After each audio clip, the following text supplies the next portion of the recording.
Olá, navegantes! Bom, na última rota teve o fato triste da perda do meu pai e o incêndio no meu apartamento, 2 meses exatos do falecimento do meu pai. Então, eu me vi ali, desempregada, sem nada, e aí o meu ex-chefe, a menina que tinha ficado no meu lugar, eu acho que ela ia sair, que eu fui secretária administrativa e financeira, mas como eu tinha pedido demissão, ele não sabia se eu aceitaria voltar, ele pediu para a gerente dele lá, que trabalhava, falar comigo, que se eu quisesse o emprego estaria de volta. E eu falei assim, claro, eu vou voltar. E voltei. Eu não lembro em que mês de 97, mas eu voltei a trabalhar na consultoria como gerente administrativo financeiro. E aí eu fui fazendo, eu tinha seguro, coisa rara, que as pessoas... Porque esse meu ex-chefe da consultoria, eu já tinha aprendido com ele, que ele, logo que eu entrei, que eu tinha perdido o carro que já era acidentado, eu falei, mas o seguro não vai pagar nada, que o carro tinha muitas avarias. Ele falou, não, você está esquecendo que a vítima é você. Claro que você vai ter que ter algum direito. E ele me ensinou a lutar pelos meus direitos. E olha que ele é descendente, né, de ingleses. E ele falou assim, as pessoas subestimam muito, mas no Brasil a lei do consumidor funciona e muito. E funciona bem. E eu aprendi a usar com ele. Então eu aprendi a lutar pelos meus direitos sem briga, sem nada. Apenas vou na empresa. Não, meu direito não tá, eu vou no Procon. Eu tinha carteirinha VIP do Procon. E depois eu aprendi com ele também, ele me ensinou muito, ele falou, bens materiais não se lastimam à perda, porque bens materiais estão sujeitos a você perder a qualquer momento, por N razões. Então ele falou, bens materiais se asseguram. Claro, joias, obras de arte é um outro tipo de seguro, mas ele falou um seguro residencial, o seguro da sua casa, o seguro dos seus bens que você tem que assegurar, porque você nunca sabe o que pode acontecer. É assim, esse pessoal europeu, americano, que é mais... Eles têm uma visão preventiva e não reativa. Eles não esperam, vamos supor, a desgraça acontecer. Eles preveem e dão um jeito de atenuar. Então, eu tinha seguro de tudo, como até hoje eu tenho seguro de tudo. E então, eu voltei a trabalhar, recebi meu seguro. E nesse período, quem veio atrás de mim, porque alguém ligou, e eu acho que foi minha mãe na época, foi aquele o advogado.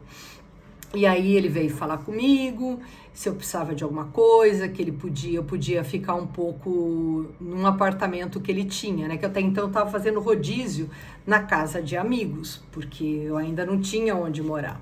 E de fato eu aceitei morar num apartamento dele, que era lá na Zona Leste, e eu trabalhava na Berrini, ou seja, eu não sei quantos quilômetros, mas eram 2h30 de trânsito para vir e 2h30 para voltar. Fosse pela Marginal, pelas 2 marginais, fosse pela Radial Leste. Mas por que eu topei voltar? Porque no fundo, eu ainda tinha esperanças, sabe-se Deus, de retornar com ele, porque ele já estava separado daquela moça que era estagiária. Não tiveram filhos, ele continuava livre. Claro que a minha mente já pensou e aceitei morar lá na Zona Leste, longe de tudo que eu estava acostumada, me sacrificando, porque obviamente eu tinha alguma esperança.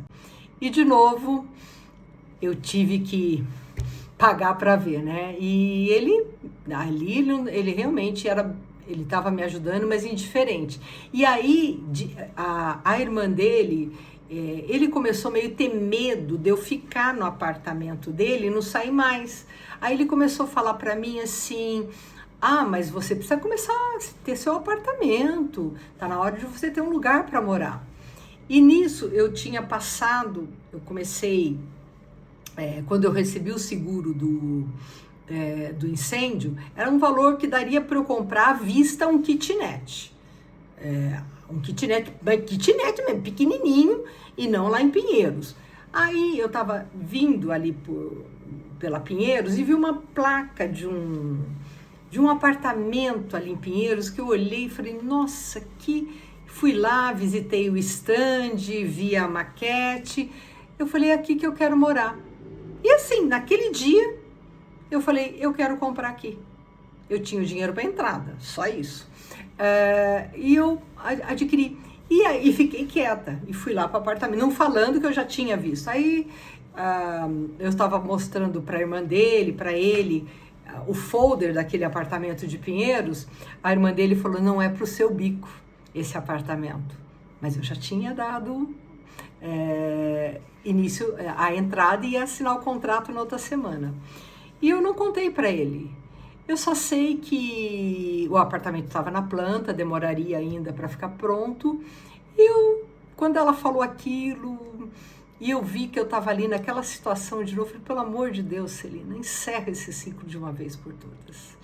Esquece esse homem, não dá, é muita humilhação.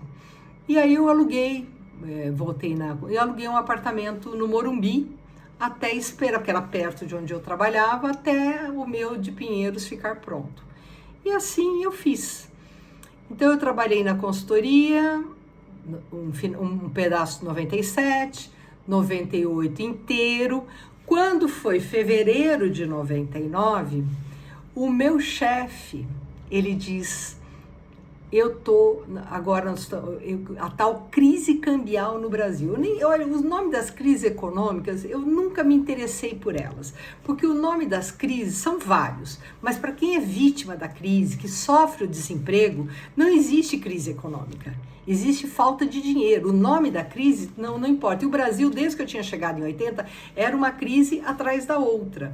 E ali, nessa crise de cambial de 99, ele me demitiu. Ele falou, olha, eu vou ter que fazer uma contenção de custos e eu vou começar por você. E eu vou ter que te demitir. E me demitiu em fevereiro de 99, justamente o ano que no final do ano seria a entrega das chaves do meu apartamento. Ou seja, um ano que eu não poderia ter o nome sujo, um ano que eu teria que ter ganho, e eu comecei o ano desempregada, sem reservas, para variar, e o ano de entrega das minhas chaves. Mais uma luta que eu tinha que enfrentar, navegantes, mas as consequências desta luta eu deixo para a próxima rota.